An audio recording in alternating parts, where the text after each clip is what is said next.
He is the worst human being alive. This guy right here, Joey Merlino. We'll save that for next episode. Yeah, so tell Phil he left a couple chapters out in his book. All right. He didn't say nothing about that. And of course, he left all the good stories out. Yeah. You know. Well, they do the same. They just lie. It's whatever benefits them. Yeah. To make money. Maybe there'll be a couple more stories. So he's not episode crazy. 4. He's not crazy Phil no more. He's scared Phil. Yeah. Well, we'll talk maybe a little bit more about that in episode 4. Yeah. Who knows where we're going to be? Now let's go over our little backstory of these two individuals. Phil Leonetti and Joey Merlino go way back, probably even during the 1970s. If you look at the video when Phil Leonetti, Nicky Scarfo, who is Leonetti's uncle, and Lawrence Merlino, who is Joey Merlino's uncle, were acquitted for the murder of Vincent Falcone, which took place in 1979.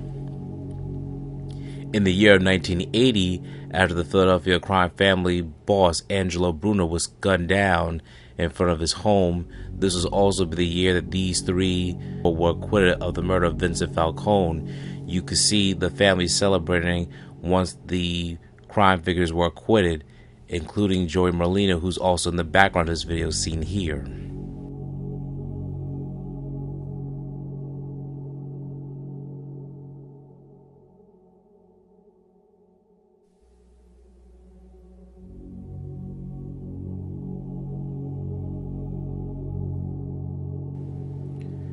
For those who don't know, Phil Leonetti will be the future underboss under his uncle regime, Nicky Scarfo. He previously held titles such as being a soldier and captain during the 1970s and 80s.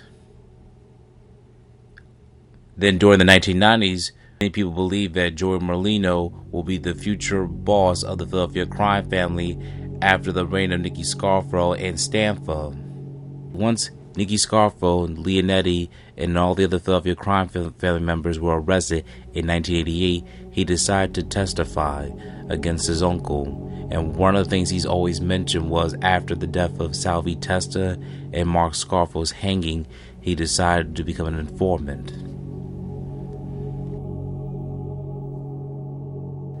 After 5 years, 5 months, and 5 days, he was a free man. And years later, he decided to write his own book. He wrote his own autobiography, which included Scott Bernstein and Christopher Graziano, called Mafia Prince. Inside America's most violent crime family and the bloody fall of the Cosa Nostra. Leonetti decided to tell his own life story and decided to go over the crime family members, including reputed mob boss Joey Merlino. In the middle of the book, Leonetti specifically stated this: the street tax did not exist during the Angelo Bruno reign, who was the original godfather of Philadelphia from 1959 to 1980.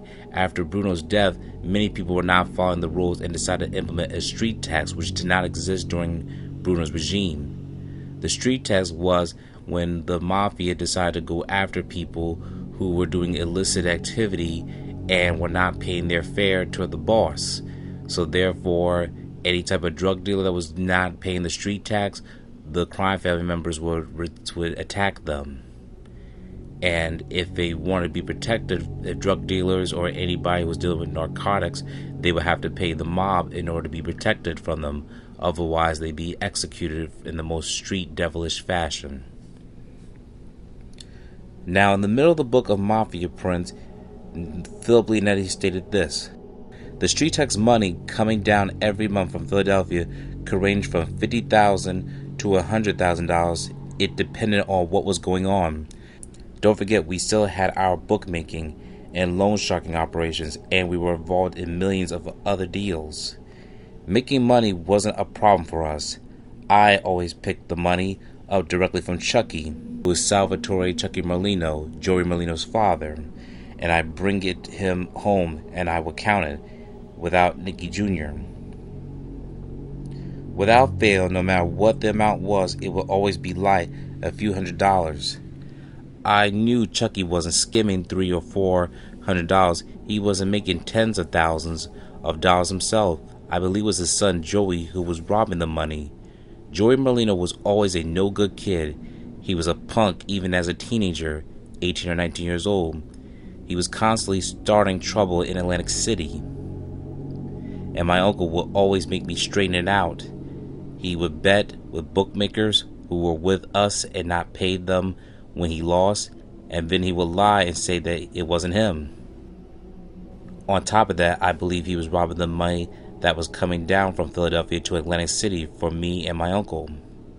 Around the time, I wanted to kill him, but he was Chucky's son, and I know there was no way my uncle would sanction it. At that time, my uncle liked this kid very much because the two of them were very much alike, and Joey was always respectful around my uncle. Plus, Chucky was my uncle's best friend, and he was the underboss.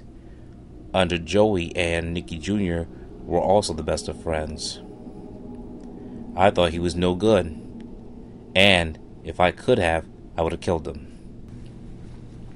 That's one section of how Phil Leonetti describes Joey Merlino on Value Entertainment when he's asked about Joey Merlino. This is his take, shown here.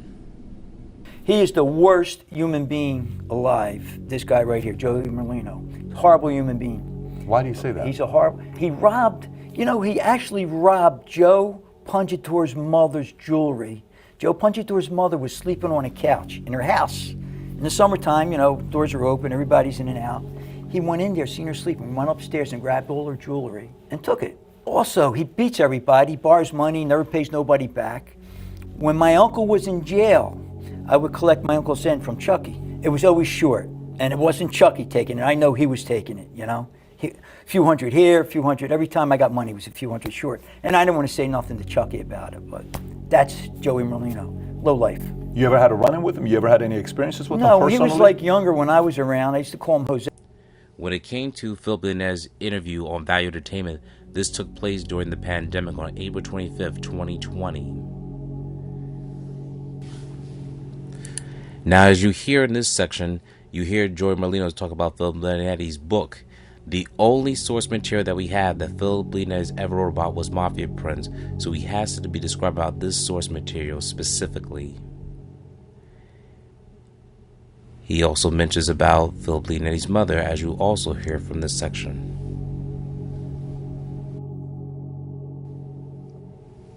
Three years later, Joey Merlino will respond on September 29th, 2023 on his video specifically talking about Phil Leonetti on his podcast, The Skinny with Joey Merlino. And this is when Joey Merlino speaks on Phil Leonetti, as you can see here.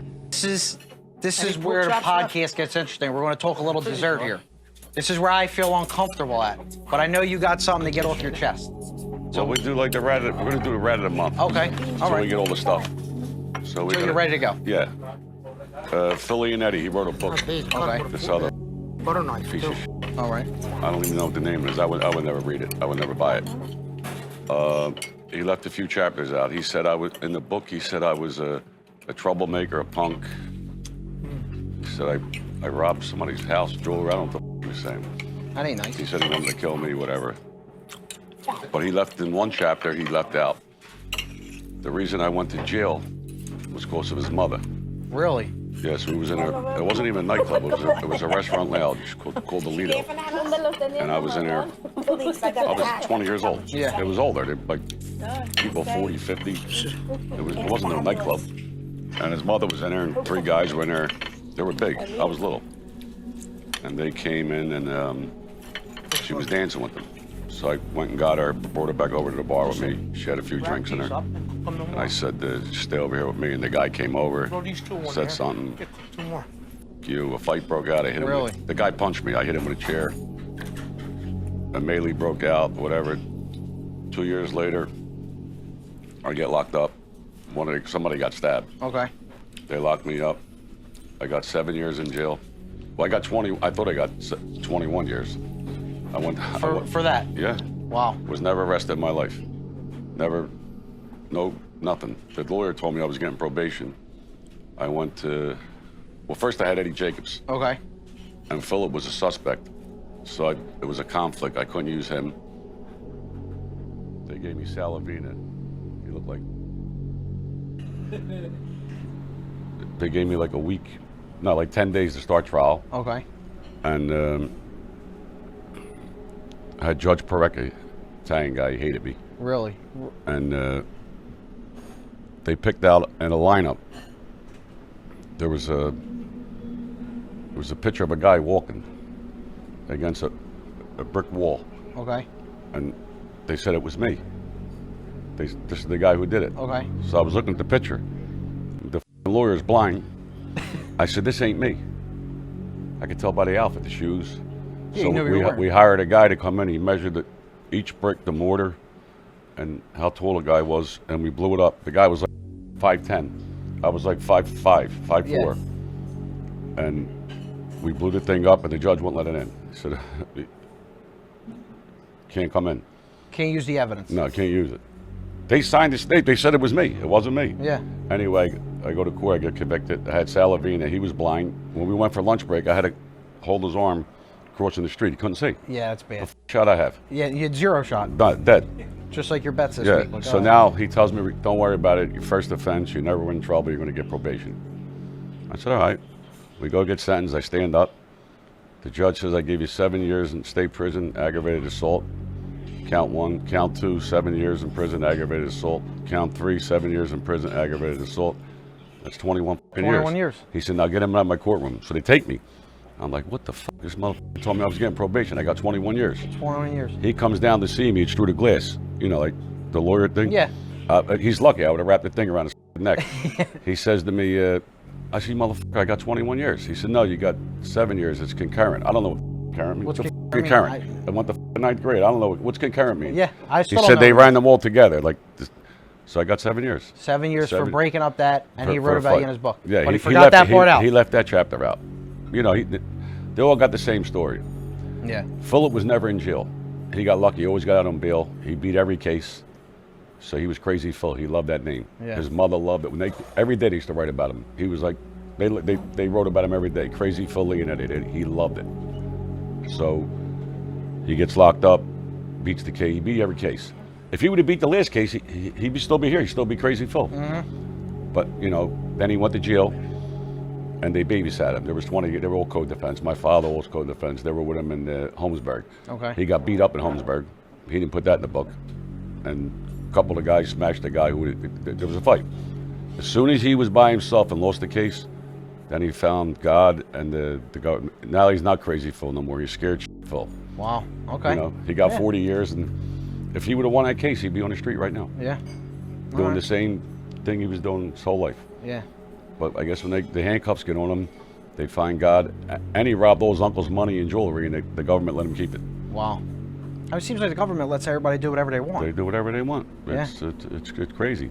Yeah. Like they have this Megan's Law, which is good. You know, if you're a sex offender, and I move next door to you, I got to let you know. Yeah. Well, they should have a law where when they move next to you, they got to notify. Yeah. Pete the Crumb in my case, he killed 27 people, he said. You got a serial killer in them next door to you. You don't even know what it is. Yeah, it's crazy. Well, let's not give them too much. We'll save that for next episode. Yeah, so tell Phil he left a couple of chapters out in his book. All right. He didn't say nothing about that. And of course, he left all the good stories out. Yeah. You know. Well, they do the same shit. They just lie. It's whatever benefits them. Yeah. To make Well, money. Maybe there'll be a couple more stories. So he's not Episode crazy. 4. He's not Crazy Phil no more. He's Scared Phil. Yeah. Well, we'll talk maybe a little bit more about that in episode 4. Yeah. Who knows where we're going to be? As of now, Philip Leonetti has not responded to Joey Merlino's comment, and he does not have a podcast. Value Entertainment is the only video he's ever made an appearance publicly in the most recent years that goes back to the 1990s. Philip Leonetti has no longer showed any interest about discussing anything about Cosa Nostra or anything about his personal life. In fact, he seems like he has moved on. Joey Merlino, in the meantime, if you want, you can subscribe to his podcast to hear more, as he loves to make these tackling subjects about any informants, or other words, rats. So therefore, you get a chance to hear from the man himself about his perspective.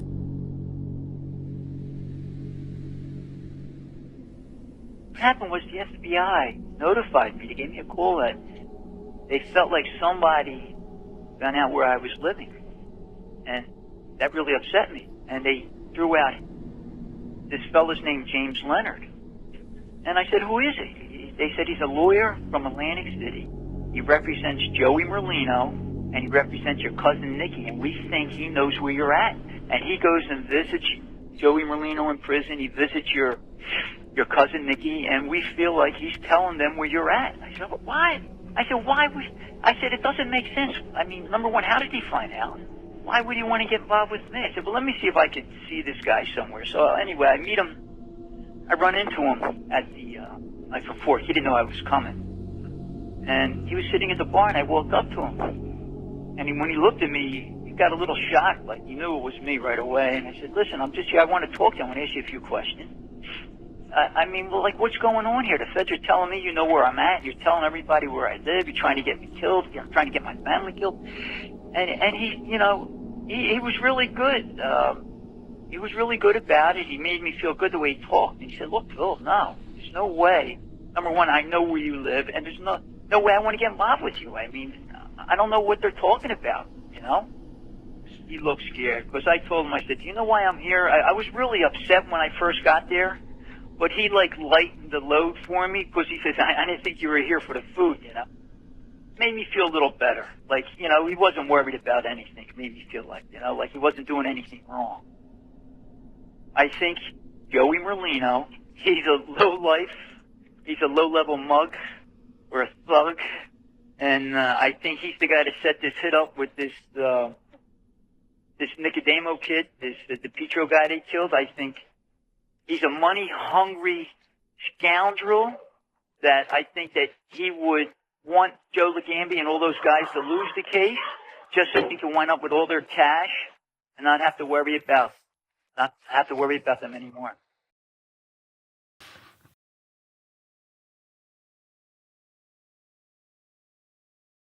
Thank you for watching this video. Please subscribe to our channel and check out more of our content.